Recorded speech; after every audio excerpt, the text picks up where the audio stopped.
മലപ്പുറം തിരൂരിൽ ലഹരി മരുന്നുമായി കൊലക്കേസ് പ്രതിയും സുഹൃത്തും അറസ്റ്റിൽ. തിരൂർ സ്വദേശി തൊട്ടിവളപ്പിൽ നവാസ്, ചെറിയമുണ്ടം സ്വദേശി നമ്പടി വീട്ടിൽ ആദിത്യൻ എന്നിവരാണ് അറസ്റ്റിലായത്. സമീർ ബിൻ കരീം മലപ്പുറം ചേരുന്നു. സമീർ, ഇതിലാരാണ് കൊലക്കേസ് പ്രതി?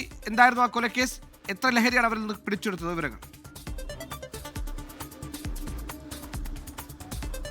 സുഹൈല്, കൊണ്ടോട്ടി പോലീസാണ് രണ്ടുപേരെയും അറസ്റ്റ് ചെയ്തിരിക്കുന്നത്. കൊലക്കേസിലെ പ്രതിയായിരിക്കുന്ന ചെറിയമുണ്ടം സ്വദേശി ആദിത്യൻ, പിന്നെ നവാസ് എന്നിവരാണ് അറസ്റ്റിലായിരിക്കുന്നത്.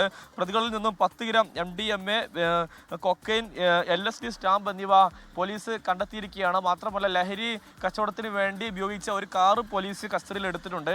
കൊണ്ടോട്ടിയിലെ സ്വകാര്യ റിസോർട്ട് കേന്ദ്രീകരിച്ച് പോലീസ് നടത്തിയ പരിശോധനയിലാണ് പ്രതികൾ പിടിയിലായത് എന്നുള്ളതാണ് പോലീസ് വ്യക്തമാക്കിയിട്ടുള്ളത്.